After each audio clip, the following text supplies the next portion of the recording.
মাছ রান্না করলে মাছটা সেরকম হচ্ছে না, সেরকম স্বাদ পাচ্ছি না। মাছের কালারটা কেন রেস্টুরেন্টের স্টাইলে হয়নি? বাহিরে মাছ রান্না করলে মাছের কালারটা দেখেছো কতটা লাল হয়? এরকম বিভিন্ন টাইপের কথা কিন্তু আমাদের আসলে শুনতে হয় মাছ রান্না করতে গেলে।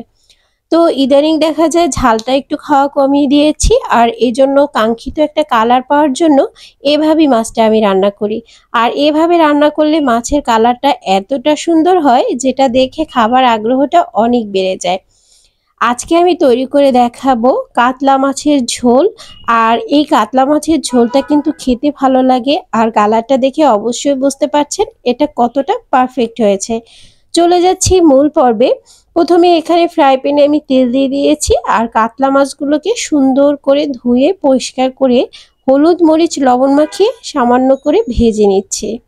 অনেক বেশি ভাজবো না, এক সাইড ভাজা হয়ে গেলে উল্টে দিচ্ছি। আসলে একটু কড়া করে ভেজে নিচ্ছি, কারণ এই কাতলা মাছের ঝোলটা কড়া করে ভেজে নিলে একটু ভালো হয়। এখন দুই সাইড একইভাবে ভেজে নেওয়ার জন্য উল্টে দিয়েছি, আর অন্য সাইড ঠিকভাবে ভেজে নিব। আসলে সুন্দর করে কড়া করে ভাজলে মাছ থেকে একটা সুন্দর ফ্লেভার আসে, আর ঝোল করার জন্য ভাজা মাছটাই আমার কাছে বেটার মনে হয়। ভাজা হয়ে গেছে, এখন আমি তুলে নিচ্ছি। আর এই যে ফ্রাই প্যান আছে এখানেই মাছটা রান্না করব, আর অবশিষ্ট যে তেল রয়ে গেছে, মশলা রয়ে গেছে, এটার ভিতরে তেল অ্যাড করে আজকে আমি রান্নাটা শেষ করব। সবগুলো মাছ এক এক করে আমি উঠিয়ে নিচ্ছি। এখন এ পর্যায়ে এখানে একটু তেল অ্যাড করে দিচ্ছি। আমি আজকে সয়াবিন তেলটা দিয়ে রান্নাটা করছি। পেঁয়াজ দিয়ে দিচ্ছি হাফ কাপের থেকে একটু কম, 1/3 কাপ দিয়ে দিচ্ছি। যেহেতু পেঁয়াজ বাটার একটা পেস্ট আমি তৈরি করেছি সেটা দিব, তাই পেঁয়াজের পরিমাণটা কম দিচ্ছি। দিচ্ছি 2টা বড় সাইজের টমেটো, আর এখানে আছে কাঁচামরিচ আর পেঁয়াজের একটু পেস্ট। সামান্য পরিমাণ পানি দিয়ে এটাকে পেস্ট করে দিয়ে দিচ্ছি। আর এটাই হবে মাছের কালার পরিবর্তন করার মূল ইনগ্রেডিয়েন্টস। তো এ পর্যায়ে আমি রসুন বাটা দিয়ে দিচ্ছি 1 চা চামচ, আদা বাটা দিয়ে দিচ্ছি 1 চা চামচ, জিরার গুঁড়ো দিয়ে দিব 2 চা চামচ। জিরার গুঁড়াটা আমি একটু বেশি দিয়েছি। তো এ পর্যায়ে আমি এখানে লবণ দিয়ে দিচ্ছি 2 চা চামচ, আপনারা আপনাদের পরিমাণ বুঝে দিবেন। হলুদের গুঁড়ো দিয়ে দিচ্ছি হাফ চা চামচ, লাল মরিচের গুঁড়ো দিয়েছি হাফ চা চামচের থেকে একটু কম। আগেই তো বলে নিয়েছি যে আজকে আমি ঝালটা কম দিব, কিন্তু মাছের কালারটা একদম দুর্দান্ত হবে। সামান্য একটু পানি দিয়ে মশলাটাকে ভালো করে কষিয়ে নিতে হবে।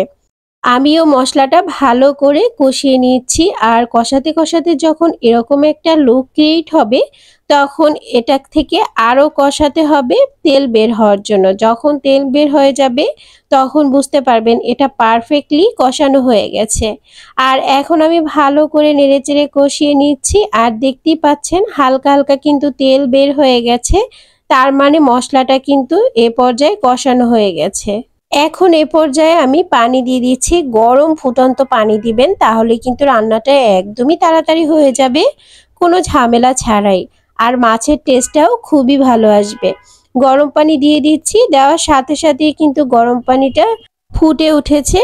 আর এ পর্যায়ে ভেজে রাখা মাছগুলো আমি এখানে দিয়ে দিচ্ছি।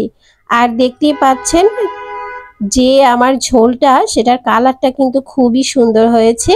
আর এভাবে টমেটোর একটা পেস্ট তৈরি করে দিলে মাছটা খেতে যেমন ভালো লাগে, আর এটার কালারটাও কিন্তু অনেকটা সুন্দর হয়। তো এখন আমি একটু ঢাকনা দিয়ে ঢেকে রান্না করে নেব 5 মিনিটের মতো। 5 মিনিট পর এরকম একটা লুক চলে এসেছে, মানে আমি যেহেতু একটু ঝোল করব, মাখা মাখা ঝোল, এরকমই রেখে দিব, এর থেকে বেশি পানি আর শুকাবো না। তো একটু সুন্দর ফ্লেভার আসার জন্য এখানে আমি আজকে গরম মশলা অ্যাড করে দিব। আপনারা কিন্তু দোকান থেকে কেনা গরম মশলাটাও এখানে ইউজ করতে পারেন, বা বাসায়ও তৈরি করে নিতে পারেন। আমি বাসায় তৈরি করে নিয়েছি। আর এ পর্যায়ে এখানে একটু গরম মশলা দিয়ে দিচ্ছি। হাতের কাছে যদি গরম মশলা না থাকে তাহলে একটু জিরে তারপর তেলে এখানে গুঁড়ো করে দিতে পারেন, তাতে করেও টেস্টটা খুবই ভালো আসবে। আমি গরম মশলাটা দিয়েছি এজন্য স্ট্রং একটা ফ্লেভার আসবে, আর খেতেও কিন্তু ভালো লাগবে। তো আজকের রেসিপিটা কেমন লেগেছে অবশ্যই কিন্তু কমেন্ট সেকশনে জানাবেন। আর ভালো লাগলে লাইক শেয়ার কমেন্ট করবেন। যারা ফেসবুক থেকে দেখছেন পেজটি ফলো দিয়ে রাখতে পারেন, যারা ইউটিউব থেকে দেখছেন তারা চ্যানেলটি সাবস্ক্রাইব করতে পারেন। নেক্সট ভিডিও দেখার আমন্ত্রণ জানিয়ে আজকে এখানেই বিদায় নিচ্ছি। সবাই ভালো থাকবেন, সুস্থ থাকবেন। আল্লাহ হাফেজ।